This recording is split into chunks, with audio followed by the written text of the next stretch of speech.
过《盗墓笔记》的或许都有这样一个疑问，那就是为什么强如神明的张起灵会被盘马老爹说成活死人，并且还告诉吴邪，他俩其中一个早晚会被另一个害死。你认识他？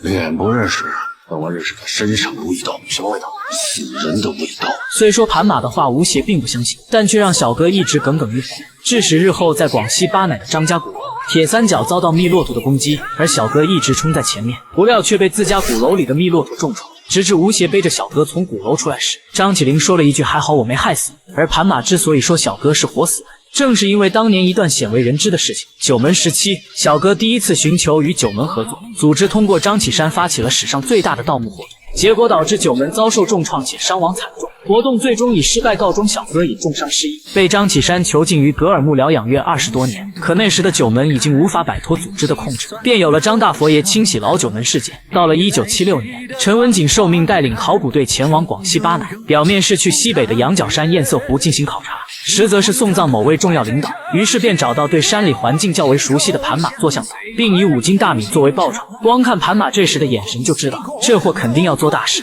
随后盘马带众人在山里走了2天2夜，终于找到地图上所标示的堰塞湖。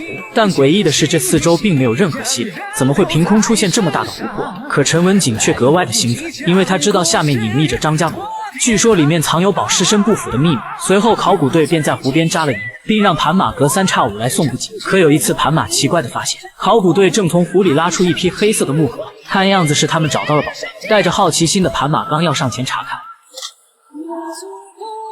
你说盒子里有怪味，很浓，而且非常难闻，是一种……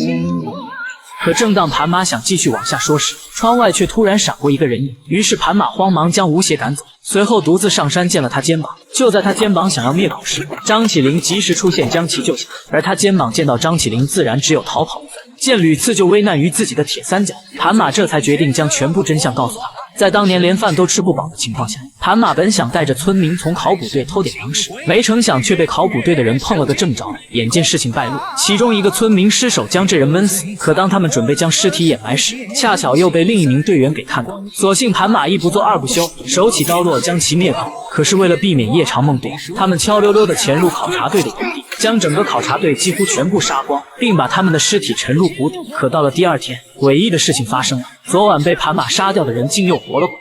人不可能死而复生，他们肯定是妖怪。你确定他们和之前的一模一样？一模一样。也正是这离奇的一幕，让盘马做了30多年的噩梦。殊不知，正是他当年的贪婪之举，反而帮了谢九爷的大忙。盘马将考古队杀害后，谢九爷安排了一批人用易容术替换了他们，于是便有了第2支考古队。他们所作所为全部与第1支考古队背道而驰，并且将送葬的尸体藏在吴家的地下室，为的就是反击组织对九门的控制。而当时的陈文锦和霍灵英在湖下勘察，所以侥幸逃过一劫。随后用假密令将考古队的假陈文锦、霍灵引到云顶天宫，自己则和吴3省谢连环前往西沙海等。第2支队伍策划这次行动的目的，就是为了混进西沙考察队，或者是说阻止第1支队伍进入西沙。